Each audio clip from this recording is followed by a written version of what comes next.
അസ്സലാമു അലൈക്കും വറഹ്മത്തുള്ളാ. അൽഹംദുലില്ലാ. എല്ലാവർക്കും പുതിയ വീഡിയോയിലേക്ക് സ്വാഗതം. ഇന്നിവിടെ പറയാൻ പോകുന്ന വിഷയം, ലോകത്തിലെ ഏറ്റവും ശ്രേഷ്ഠമായ ദിക്ർ ഏതാണെന്ന് നിങ്ങൾക്കറിയാമോ? ഒരാൾ ഒരു ലാ ഇലാഹ ഇല്ലല്ലാ പറഞ്ഞാൽ അയാൾ സ്വർഗത്തിൽ കടന്നു മുഹമ്മദ് മുസ്തഫ സല്ലല്ലാഹു അലൈഹി വസല്ലം പഠിപ്പിക്കുന്നു. ഒരു കരാർ വെച്ചിട്ടുണ്ട്. എന്താണ് കരാർ? ഒരാൾ നിഷ്കളങ്കമായി ലാ ഇലാഹ ഇല്ലല്ലാ പറഞ്ഞാൽ, ആരെങ്കിലും സത്യസന്ധമായി ലാ ഇലാഹ ഇല്ലല്ലാ പറഞ്ഞാൽ ഒരാളുടെ പാവങ്ങൾ മുഴുവനും അള്ളാഹു കഴുകിക്കളയുമെന്ന് സയ്യിദിനാ റസൂലുള്ളാഹി സല്ലല്ലാഹു അലൈഹി വസല്ലം. ലാ ഇലാഹ ഇല്ലല്ലാ ജീവിച്ച് അവൻ സ്വർഗത്തിൽ കടന്നു. സയ്യിദിനാ റസൂലുള്ളാഹി സല്ലല്ലാഹു അലൈഹി വസല്ലം.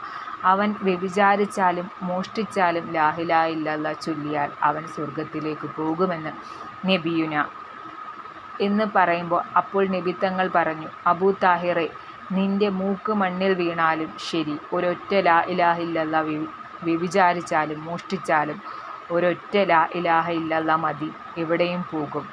ആ നിമിഷം സ്വർഗത്തിൽ പോകും. സയ്യിദിനാ റസൂലുള്ളാഹി. ഒരൊറ്റ ഡിമാൻഡേ ഉള്ളൂ, ഷിർക്ക് ചെയ്യരുത്. ലാ ഇലാഹ ഇല്ലല്ലാ പറഞ്ഞ് ഷിർക്ക് ചെയ്യരുത്. എന്താണ് ഷിർക്ക്? സമ്പത്ത് എന്ന വിഗ്രഹവും കാമം എന്ന വിഗ്രഹവും ആർത്തി എന്ന വിഗ്രഹവും, ഈ വിഗ്രഹങ്ങളെ ആരാധിക്കുന്നവർ ലാ ഇലാഹ ഇല്ലല്ലാ എത്ര പറഞ്ഞാലും ശരിയാവുകയില്ല.